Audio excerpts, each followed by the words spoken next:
SP sir চেপে ধরায় সব সত্যি বলে দিল রানু। হ্যাঁ বন্ধুরা, এমনটা দেখা যাবে, তাই সম্পূর্ণ জানতে ভিডিওটিতে লাইক দিয়ে চ্যানেলটি সাবস্ক্রাইব করে দেখতে থাকুন।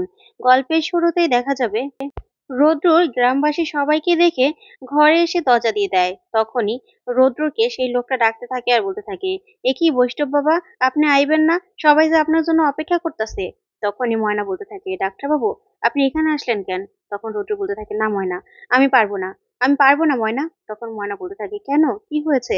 তখনই রৌদ্র বলতে থাকে, দেখো, ওনারা আমার কাছে যা চায় সেটা আমি দিতে পারবো না, কিছুতেই না।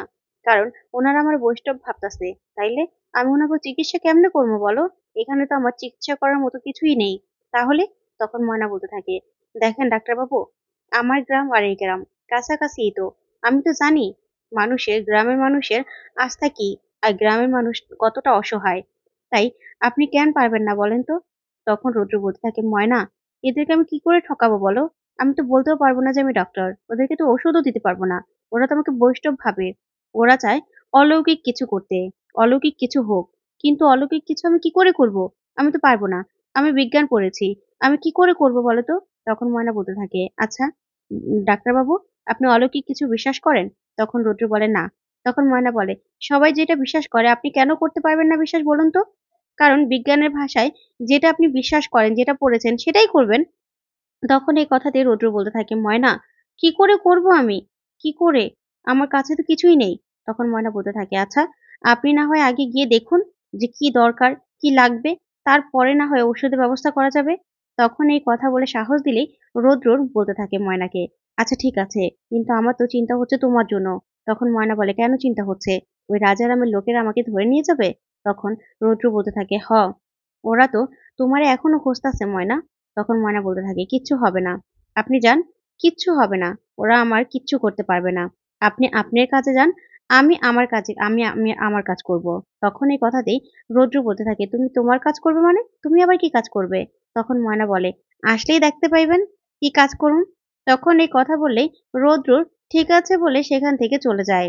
ওইদিকে দেখা যাবে গুঞ্জাকে নিয়ে আসায় তখনই মেজকাম্মা বলতে থাকে বড় মাকে, এ কি দিদি, গুঞ্জা যে এখানে আসবে, তুমি ওনাদেরকে বলনি? আমি তো কালকেই তোমাকে বলে দিয়েছিলাম যে আমরা সবাই আসছি। তাহলে গুঞ্জা আসছে সেটা তুমি বলবে না? তখনই রূপাই ঠাম্মিকে বলতে থাকে, ঠাম্মি, তোমার শরীর খান খারাপ, চলো তুমি ভিতরে চলো। তারপরে দেখা যাবে শর্মিলা বলতে থাকে, আসলে আসলে দাদা, আপনারা তো ময়না আর রৌদ্রকে খুঁজে বের করতে পারছেন না, কিছুই তো করতে পারছেন না। আর তাই তো এই মেয়ে এখানে এসেছে রৌদ্রকে খুঁজে বের করতে। বুঝতে পেরেছেন? রৌদ্রকে খুঁজে বের করার জন্যই তো এই মেয়ে এসেছে। তখন এই কথাতেই অবাক হয়ে যায় সবাই। তখন গোলু বলতে থাকে, আচ্ছা মেজো বৌদি, তোমাকে না এই জন্যই এখানে আসতে বারণ করেছিলাম। তুমি না বড্ড কথা বলো। বড় বৌদি, তোমার পাশে আমরা দাঁড়াতে এসেছিলাম। আসলে রৌদ্র আর ময়নাকেও তো খুঁজে বের করতে হবে। তখন এই কথাতেই অবাক হয়ে যায় রৌদ্রের বাবা। তারপর রৌদ্রের বাবা বলতে থাকে, শুনুন বেয়াই, আপনারা না রৌদ্র আর ময়নাকে এখনো খুঁজে বের করতে পারেননি। আপনারা জানেন যে ওই রাজারাম কতটা বিপজ্জনক। তারপরেও আপনারা কি করে ওদেরকে একা ছেড়ে দিলেন? হ্যাঁ, রঞ্জা এখানে রৌদ্রকে জোর করে নিয়ে এসেছিল। আর আপনি? আপনি ওদেরকে একা ছেড়ে দিলেন? তখনই ময়নার বাবা বলতে থাকে, আসলে বেয়াই, আপনাকেও খারাপ লাগতাছে ঠিক আছে, কষ্ট হইতাছে ঠিক আছে। আমারও যে কষ্ট কম লাগতাছে তা কিন্তু না। আমি কিন্তু দৌড়াইতাছি। আমার যতটুকু সামর্থ্য, যতটুকু করার আমি সম্পূর্ণ করতাছি ওকে খুঁজা বাই করার লেগা। আমি কিন্তু ঠিক খুঁজা বাই করবো। আপনারা একদম চিন্তা করেন না। কিন্তু আমরা তো জানতাম না যে এরকমটা হইব।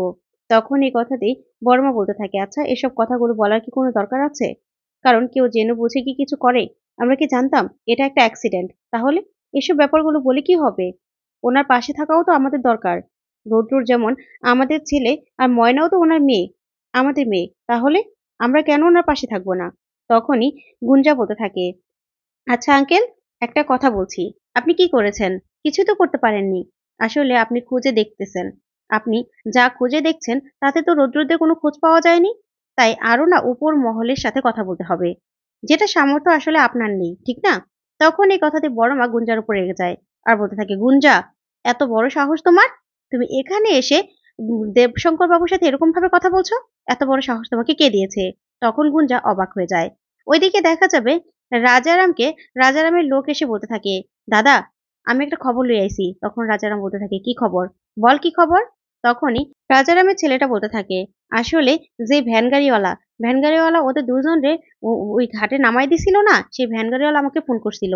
আর ফোন করে কইল যে ওরা নাকি এই ছবির মতো দুজনকে ভ্যান গাড়িতে উঠাইছিল। আর যে জায়গায় নামাই দিছিল সেই জায়গায় সব জায়গায় খুঁজে দেখছে। সে জায়গায় কোথাও নাই। তাই ওরা হয়তোবা ওই আশেপাশেই আছে। তখন রাজারাম বলতে থাকে, "কি কস? তার মানে ওদিকেই আছে? খুঁজা দেখ। খুঁজা দেখ কই আছে।" ওইদিকে দেখা যাবে বড়মা গুঞ্জাকে বলতে থাকে, "তোমাকে এত বড় সাহস কে দিয়েছে? তুমি দেবশঙ্কর বাবুকে আমাদের সামনে অপমান করছো? ভুলে যেও না এটা রোদ্দুরের শ্বশুরবাড়ি। তুমি এখনই ক্ষমা চাও ওনার কাছে, ক্ষমা চাও।" তখন ময়নার বাবা বলতে থাকে, "না, না বেআইন, কোনো দরকার নাই।" তখন বড় মা রৌদ্রের বাবাকে বলতে থাকে, "তুমি কিছু বলবে না? চুপ করে দাঁড়িয়ে থাকবে?" তখন রৌদ্রের বাবা বলতে থাকে, "আমি কি বলবো বলো তো? কি বলবো? হ্যাঁ, গুঞ্জা যেরকম ভাবে কথাটা বলেছে সেটা হয়তোবা খারাপ। কিন্তু ও তো ভুল কিছু বলেনি।" তখন এই কথাতেই অবাক হয়ে যায় বড় মা। তারপরেই মেজোকাম্মা বলতে থাকে, "আসলে আপনি আর কার সাথে যোগাযোগ করছেন? কারো সাথে যোগাযোগ করতে পারেননি। এই মেয়ের না বাবার অনেক উপর লেভেলে হাত আছে। এখানে কমিশনার, যে কমিশনার তার সাথে ওর বাবার ভালো সম্পর্ক। সেই জন্য তো এই মেয়ে এসেছে রৌদ্রকে খুঁজে বের করতে।" তখন এই কথা শুনেই ময়নার বাবা অবাক হয়ে যায় আর বলতে থাকে, "আমিও এসিপি স্যারের কাছে গিয়েছিলাম। ও তো আমার ছাত্র। ও বলছে দেখবো ব্যাপারটা।" তখন গুঞ্জা বলতে থাকে, "দেখবে বলেছিল না আঙ্কেল? সেটা না অনেক দূরের ব্যাপার। আর সে হলে তো চলবে না। তাই রোদ্দুরের জন্য আমাদেরকেই কিছু একটা করতে হবে।" তখন এই কথাতেই অবাক হয়ে যায় বড় মা আর বলতে থাকে, "তোমার এত বড় সাহস? তুমি এখনো কথা বলছো? তোমাকে এত কথা কে বলতে বলেছে? এখনই ক্ষমা চাও।" তখন গুঞ্জা মনে মনে বলতে থাকে, "না, না, বেশি বাড়াবাড়ি করে ফেলছি। এখন আমাকেই সামলাতে হবে।" তখন গুঞ্জা বলে, "আন্টি, আমি তো রোদ্দুরের জন্য এই কথাটা বললাম। এখানে এসেছি তো আমি রোদ্দুরকে খুঁজে বের করতেই।" তখনই ময়নার বাবা বলতে থাকে, "থাক, থাক বিয়ান। আমার আমার কাছে ক্ষমা চাইতে হইব না। আর তাছাড়া মা, তুমি যদি ওকে খুঁজা বাই করতে পারো, তুমি আমার মাইয়াটারে আর জামাইটারে খুঁজা বাই করো। যেমনি হোক খুঁজা বাই করো।" তখন গুঞ্জা মনে মনে বলতে থাকে, "আমি আমার রৌদ্রের জন্য এসেছি, আপনার জামাইয়ের জন্য নয়। আর গুঞ্জা যেন সারা জীবনের জন্য হারিয়ে যায় সেই ব্যবস্থা করার জন্যই আমি এখানে এসেছি।" ওইদিকে দেখা যাবে রাজারামের কাছে আসে সে এসিপি স্যার। এসে বলতে থাকে, "কি রাজারাম? তুমি কি করছো? তুমি সবকিছুতে শুধু ময়নার ময়নার ক্ষতি করতে চাও কেন? আর ওই মাস্টার মশাই কিন্তু তোমার নামে এফআইআর করছে। এফআইআরটা কেন করলো?" তখন রাজারাম বলতে থাকে, "আসলে আমি কিছু করি নাই। বিশ্বাস করেন আমি কিছু করি নাই।" তখন এসিপি স্যার বলতে থাকে, "হ্যাঁ, আমি তো জানি তুমি কিছু করনি। কিন্তু তুমি যদি কিছু কইরা থাকো, তাহলে কিন্তু আমি ছাড়ুম না। আর সবকিছুর মধ্যেই তোমারে কেন জড়ায়?" তখন রাজারাম বলতে থাকে, "আমি জানি না। আমি কোন কালে কোন একটা ভুল করছিলাম। তার জন্য সবসময় মাস্টারমশাই আমারও দোষারোপ করে।" তখন এসিপি স্যার বলতে থাকে, "তাই নাকি? তা তুমি কলকাতায় কয়বার গেছিলা?" তখন রাজারাম বলে, "একবারই।" "কেন? একবার যাওয়াতে কি কিছু হইছে?" তখন এসিপি স্যার বলে, "না, তোমার ময়নার শ্বশুরবাড়িতে কোনো দরকার আছে বইলা তো আমার মনে হয় না।" তখন এই কথাতে রাজারাম ভয় পেয়ে যায়। তারপরে এসিপি স্যার বলতে থাকে, "আর তোমার স্যালারা, তারাও তো নদীর ঘাটে ঘোরাফেরা করছিল সেদিন, তাই না? ওই ডাক্তারবাবুর কথা শুনছিলাম তো, যে ডাক্তারবাবুই দেখতে গেছিল। আর রানু, তুমি তো জিজ্ঞাসা করছিলা যে ময়না বাড়ি ফিরে নাই। তোমার ময়নার জন্য অনেক চিন্তা। সেটা জানি না আমার খুব ভালো লাগলো। কিন্তু রাজারাম, যদি আমি কোনোভাবে জানতে পারি যে এই সবকিছুর মধ্যে তুমি আছো, তাইলে কিন্তু তোমাগো খবর আমি একদম শেষ করে ফেলামু। ময়নারে তো আমি খুঁজে বাই করমুই। যেইখানেই আছে ময়নারে আমি খুঁজে বাই করমু। তারপরে যখন সবটা জানুম না, তখন তোমার অবস্থা আমি কি করমু তুমি খালি দেখবা।" এই বলে এসপি স্যার চলে গেলেই রাজারাম ভয় পেতে থাকে আর ওর লোককে বলতে থাকে, "এখন না ওই ময়নারে খোঁজা একদম বন্ধ। বুঝতে পারছিস? এই এসিপি স্যার, উনি কিন্তু চুপ করে বইসা থাকবো না। উনি লোক রাখবো, আমাদের দিকে নজর রাখবো। তারপরে যদি কোনো কাউরে দেখে যে আমাদের খবর দিতে আইছে তাইলে কিন্তু আমরা শেষ। তাই একদম না, একদম খোঁজাখুঁজি বন্ধ।" তখনই রাজারামের লোক এসে বলতে থাকে, "দাদা, ওই ডাক্তারবাবুর বাড়ির লোক আইছে কলকাতা থিকা।" তখন রাজারাম বলতে থাকে, "কে, কে এসেছে?" তারপরে গুঞ্জার কথা শুনে রাজারাম বলতে থাকে, "মামুনি চলে আইছে? তাইলে তো ওর থেকেই আমার খবর নিতে হইব।" ওইদিকে দেখা যাবে ময়না রোদ্দুরের জন্য পুরো ঘর সাজায় খুব সুন্দর করে। যা দেখে রোদ্দুর অবাক হয়ে যায়। তখন রোদ্দুরেরও খুব ভালো লাগে ঘরটা এসে। তারপরে ময়না বলতে থাকে, "ডাক্তারবাবু, আপনার ঘরটা দেখে কেমন লাগতাছে?" তখন রোদ্দুর ময়নাকে বলতে থাকে, "একটাই কথা বলতে ইচ্ছে করছে, শান্তি লাগছে। শান্তি, এখানেই সব সুখ।" যা শুনে ময়না খুব খুশি হয়ে যায়। তো বন্ধুরা, আজকের আপডেটটি কেমন লাগলো অবশ্যই কমেন্ট করে জানাতে ভুলবে না। ধন্যবাদ।